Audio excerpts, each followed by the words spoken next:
Welcome to ace online. అందరికీ నమస్కారం. మీకు తెలిసిందే గత 30 సంవత్సరాలుగా ఏస్ ఇంజినియరింగ్ అకాడమీ అనేది కొన్ని వేల మంది విద్యార్థులకి గేట్లో, ఐఏఎస్లో, పిఎస్లో ట్రైనింగ్ ఇవ్వడం జరిగింది. ఎంతోమంది విద్యార్థుల భవిష్యత్తుని తీర్చిదిద్దడం జరిగింది. ఇప్పుడు అదే 30 సంవత్సరాల అనుభవంతో మనం ఈఏపీసెట్ రంగంలోకి దిగడం జరిగింది. మనకందరూ తెలుసు, ప్రతి మనిషి తన జీవితంలో ఉన్నత స్థానానికి వెళ్ళాలనుకుంటాడు. విద్యారంగంలో ఉన్నత స్థానానికి వెళ్ళాలనుకున్న ఆ విద్యార్థికి ఒక కీలకమైన దశ ఉంటుంది. దాన్ని గేమ్ చేంజర్ అని, టర్నింగ్ పాయింట్ అని మనం రకరకాలుగా పిలుస్తూ ఉంటాం. ఆ కీలకమైన దశ ఏది ఉందో అంటే అది ఇంటర్మీడియట్. ఆ ఇంటర్మీడియట్ ఎగ్జామ్ అయిపోయిన తర్వాత మనకి ఈఏపీ సెట్ ఎగ్జామ్ అని ఉంటుంది. ఈఏపీ సెట్లో మనం చూపించే ప్రతిభను బట్టి, మనకు ఆ ర్యాంకుని బట్టి కాలేజ్ని మంచి భవిష్యత్తు మనం ఎంచుకునే ఛాన్స్ ఉంటుంది. అయితే ఆ విద్యార్థికి తోడుగా ఉండడానికి మన ఏస్ ఇంజినియరింగ్ అకాడమీ ఈఏపీ సెట్ కోర్స్తోని ముందుకు రావడం జరిగింది.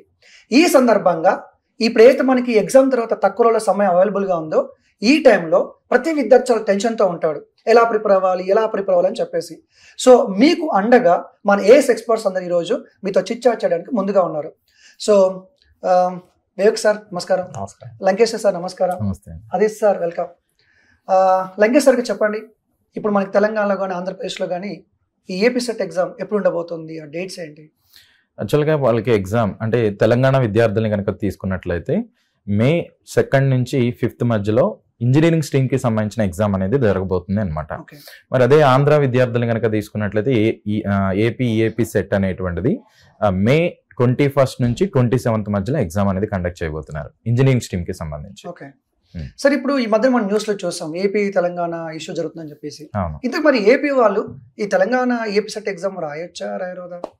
ఎస్. సో రీసెంట్ గా తెలంగాణ గవర్నమెంట్ కూడా దానికి అఫీషియల్ గా ఒక క్లారిటీ అనేది ఇవ్వడం జరిగింది. అదే ఏంటంటే అంతకుముందు ఎలా ఉండేది, 85% local, 15% non local students EAP set అనేది రాయొచ్చు, తెలంగాణ ఈఏపీ సెట్ అనేది. కానీ ఇప్పుడు ఏం చేశారంటే ఆ 15% కూడా దానికి క్లారిటీ అనేది ఇచ్చారనమాట. అంటే తెలంగాణ బ్యాక్గ్రౌండ్ ఉన్నటువంటి విద్యార్థులు మాత్రమే రాయాలి. అంటే ఏంటంటే ఉద్యోగరీత్యా పేరెంట్స్ అనేటువంటి వాళ్ళు ఇప్పుడు బయట స్టేట్స్కి వెళ్ళి అక్కడ వర్క్ చేస్తూ ఉండొచ్చు. సో అలాంటి వాళ్ళ పిల్లలు రాయొచ్చు. అంటే వాళ్ళకి ఈ స్థానికత అనేటువంటిది ఎలా తీసుకుంటాం, రెసిడెన్స్ సర్టిఫికేట్ అనేటువంటిది తీసుకోవాలి. మీ సేవ నుంచి 10 years వాళ్ళు ఇక్కడ ఉన్నట్టుగా తీసుకోవాలన్నమాట. ఓకే, పేరెంట్స్ తెలంగాణ బ్యాక్గ్రౌండ్ ఉంటే చాలా, తెలంగాణ బ్యాక్గ్రౌండ్ అనేటువంటిది ఉండాలి. నెక్స్ట్ ఇప్పుడు తెలంగాణ నుంచి వెళ్ళి వర్క్ చేసేటువంటి వాళ్లే కాకుండా మరి బయట స్టేట్స్ నుంచి ఈ తెలంగాణకు వచ్చి వర్క్ చేసేటువంటి పేరెంట్స్ కూడా ఉంటారు కదా. మరి అలాంటి వాళ్ళు గనక తీసుకున్నట్లయితే వాళ్ళు కూడా ఎలిజిబులే. ఓకే, వాళ్ళ పిల్లలు కూడా ఎలిజిబుల్ అనమాట.